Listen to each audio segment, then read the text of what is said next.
9월 27일 수요일입니다. 내일부터 추석 연휴가 시작되는데 오고 가는 길도 안전하시기를 바랍니다.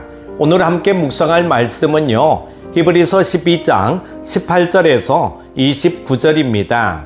너희는 만질 수 있고 불이 붙는 산과 침침함과 흑암과 폭풍과 나팔 소리와 말하는 소리가 있는 곳에 이른 것이 아니라 그 소리를 듣는 자들은 더 말씀하지 아니하시기를 구하였으니 이는 짐승이라도 그 산에 들어가면 돌로 침을 당하리라 하신 명령을 그들이 견디지 못함이라. 그 보이는 바가 이렇듯 무섭기로 모세도 이르되 내가 심히 두렵고 떨린다 하였느니라.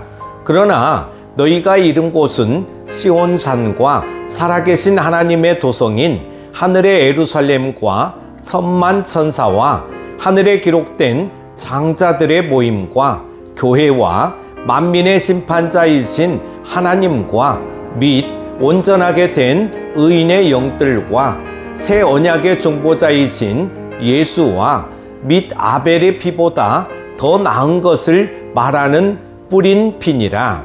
너희는 삼가 말씀하신 일을 거역하지 말라. 땅에서 경고하신 일을 거역한 그들이 피하지 못하였거든 하물며 하늘로부터 경고하신 일을 배반하는 우리일까 보냐. 그때에는 그 소리가 땅을 진동하였거니와 이제는 약속하여 이르시되 내가 또 한 번 땅만 아니라 하늘도 진동하리라 하셨느니라.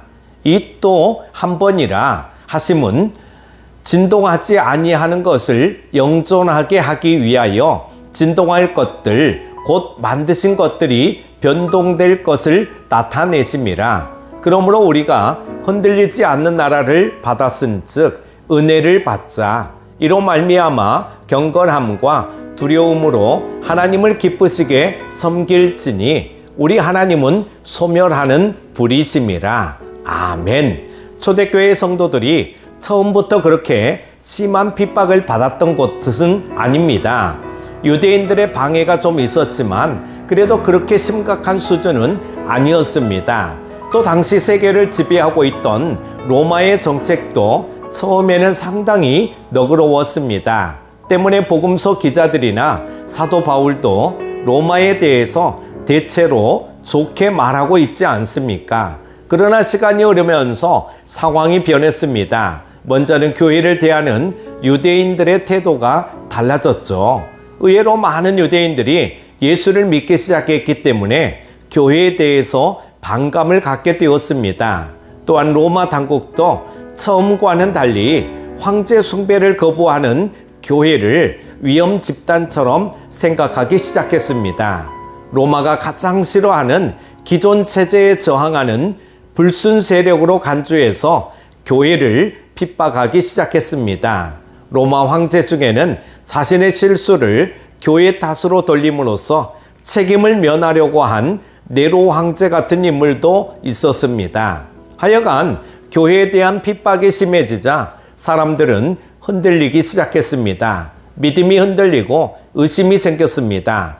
과연 예수를 믿고 따르는 것이 옳은 것인가? 어찌 보면 자연스러운 현상이었습니다. 그 결과 다시금 유대교로 돌아가려는 사람들이 생기기 시작했습니다. 바로 그런 교회의 위기 상황에서 히브리서 기자는 성도들로 하여금 믿음을 지키게 하기 위해서 이 편지를 썼습니다. 다시금 유대교로 돌아가 편하게 살려고 하는 사람들에게 비록 고난이 있고 순교의 위험이 있지만 예수를 믿는 믿음을 잃지 말 것을 권면하기 위해서 이 편지를 썼다는 말입니다. 히브리서 기자는 믿음을 굳게 지켜야 할 이유를 말하는 가운데 시내산과 시온산의 차이를 비교하면서 유대교로 돌아가지 말 것을 강하게 호소했습니다. 그는 봉독한 본문 말씀을 통해서 아주 뚜렷하게 구별되는 두 현상을 보여주고 있습니다. 그 하나는 18절부터 21절까지 말씀으로 주로 출애굽기와 신명기가 소개하고 있는 하나님에 대한 묘사로서 신의 산 현상이라고 말할 수 있고, 다른 하나는 22절부터 24절까지 말씀으로 초대교회가 그렇게 간절히 소망하는 하나님 나라에 대한 묘사로서 시온산 현상이라고 말할 수 있습니다. 그렇다면 이 두 현상은 과연 어떤 차이가 있습니까? 히브리서 기자는 말하고 있습니다. 너희는 만질 수 있고 불이 붙는 산과 침침함과 흑암과 폭풍과 나팔 소리와 말하는 소리가 있는 곳에 이른 것이 아니라. 무슨 말입니까? 이상하게 들릴지 모르지만 사람들이 여전히 신의 산 현상을 그리워하고 있다는 날카로운 지적입니다. 어찌 보면 아주 자연스러운 현상이죠. 신의 산 현상인 율법에 평생 길들여져 있었습니다. 복음을 통해서 새로운 세계를 맛보기는 했지만 그러나 율법에서 완전히 벗어나지 못했습니다. 마치 출애굽한 히브리 노예들이 광야에서 끊임없이 애굽으로 돌아가려고 했던 것과 비슷한 현상입니다. 끝으로 히브리서 기자는 아주 직설적으로 경고하고 있습니다. 그 옛날 복음을 포기하고 율법으로 되돌아가려는 초대교회 성도들뿐 아니고 오늘 우리에게도 경고의 메시지를 들려주고 있습니다. 너희는 삼가 말씀하신 일을 거역하지 말라. 땅에서 경고하신 일을 거역한 그들이 피하지 못하였거든. 하물며 하늘로부터 경고하신 일을 배반하는 우리 일까 보냐. 무슨 말입니까? 간단히 말해서 모세가 전해준 율법을 어긴 자들이 벌을 받았다면 주님이 친히 주신 복음을 배신한 자들이 받을 벌은 더욱 무겁지 않겠느냐는 말입니다. 그렇습니다. 율법이 주어질 때 땅이 진동했습니다. 시내산에 연기가 자욱하니 여호와께서 불 가운데서 거기 강림하심이라. 그 연기가 옹기 가마 연기같이 떠오르고 온 산이 진동하며. 그런데 히브리서 기자는 선지자 학개의 예언을 인용하여 마지막 날에는 온 천지가 진동하게 될 것이라고 말하고 있습니다. 만군의 여호와가 이같이 말하노라. 조금 있으면 내가 하늘과 땅과 바다와 육지를 진동시킬 것이요 또한 모든 나라를 진동시킬 것이며. 천지가 진동하는 것은 흔들리는 것 모두를 멸하기 위해서라고 히브리서 기자는 이해하고 있습니다. 그 결과 흔들리지 않는 것만 영원히 남게 될 것이라고 분명히 말하고 있지 않습니까? 예수 그리스도의 복음, 즉 흔들리지 않는 나라를 받은 우리는 받은 바 그 은혜에 더욱 감사하는 삶을 살아야 마땅합니다. 아울러 경건함과 두려움으로 하나님을 기쁘시게 섬기는 삶을 살아야 마땅합니다. 그 어떤 일이 있어도 받은 바 그 은혜를 소멸시키지 말아야 합니다. 우리는 신의 산이 아니라 시온산에 와 있습니다. 시온산에는 흑암도 없고 폭풍도 없고 불도 없습니다. 대신에 하늘의 예루살렘이 있고 예수 그리스도의 피가 있습니다. 하나님은 우리가 생각하는 불과 구름과 폭풍의 방식이 아니라 예수 그리스도 사건으로 구원의 길을 열어주셨습니다.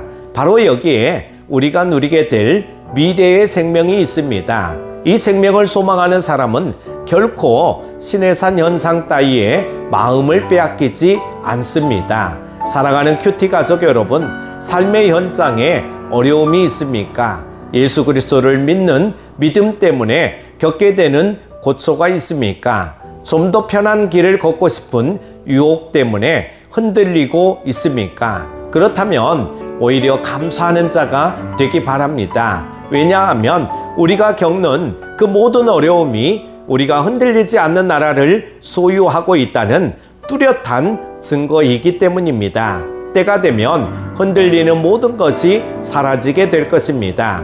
오직 예수 그리스도의 복음으로 말미암는 흔들리지 않는 나라만이 영원할 것입니다. 그렇습니다. 우리 하나님은 소멸하는 불이십니다. 끝까지 믿음을 지킴으로 말미암아 장차 주님의 나라에서 주님과 함께 영원토록 왕노릇하게 되는 참으로 복되고 충성스러운 주님의 제자들이 다 될 수 있기를 바랍니다. 승리하십시오. 기도합니다. 하나님 아버지, 말씀하시는 하나님의 음성을 따라 날마다 순종하며 나아가게 하여 주옵소서.